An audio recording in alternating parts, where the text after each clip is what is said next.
Hi, it's James Searson here with the next hot topic, drumming topic, whatever you want to call it. It is electronic drums versus acoustic drums.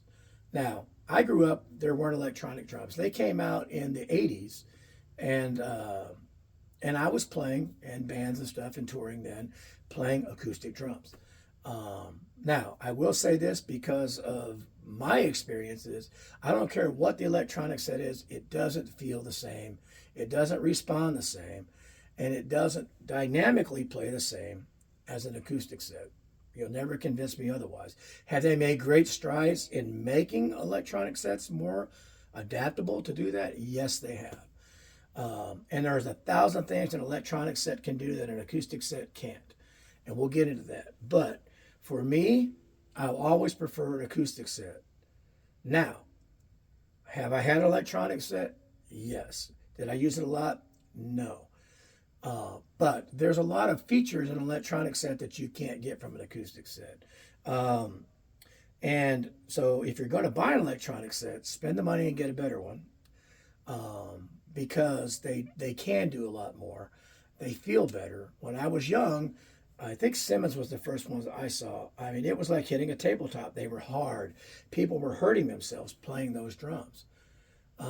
And then they started getting into something that had a little more give to it, but they were still damaging to your system. And then you saw people getting to triggering because at least they could play a real drum and not hurt themselves.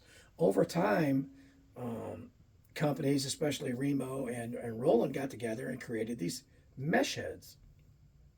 Mesh heads give. You can buy them for practicing on an acoustic kit to take the volume away. They have give to them. Are they indestructible? Not at all.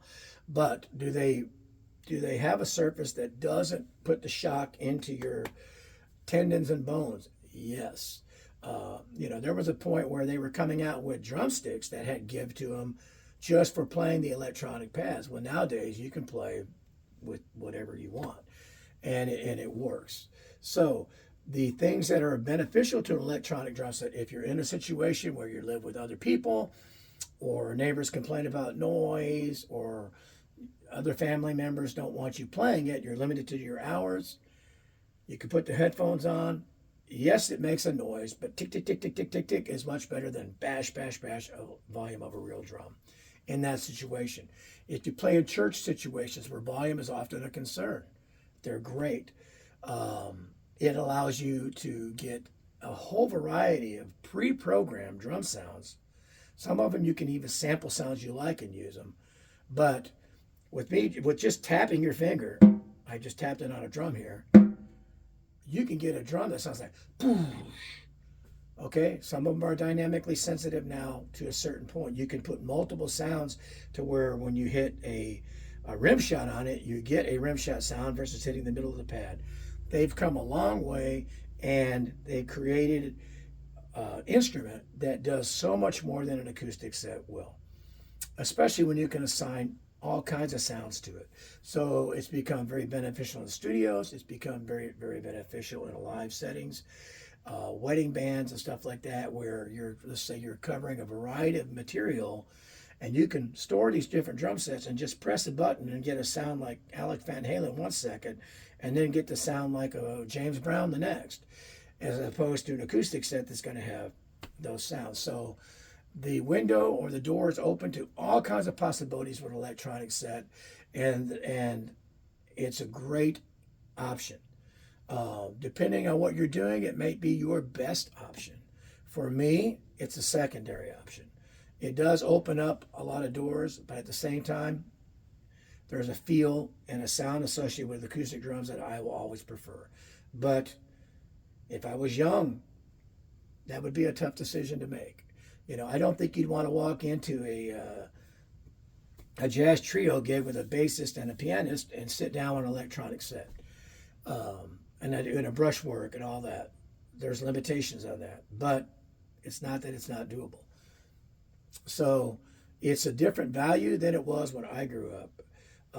I didn't put a lot of stock in it back then, but they've developed to a point now where they're tremendous. And it's a argument that you'll get. For some people, the electronic set is the perfect way to go. For others, it's an accessory. And you can implement them around a kit. For others, it's a luxury in addition to an acoustic kit. For the people who play electronic kits, if you ever go to a situation you have to sit in with somebody and play an acoustic kit, it's going to respond and feel differently. And the dynamics are 100% on the way you hit the drum, not on a volume knob. So you have to think about that.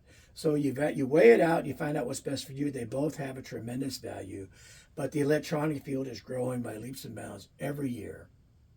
Something to think about.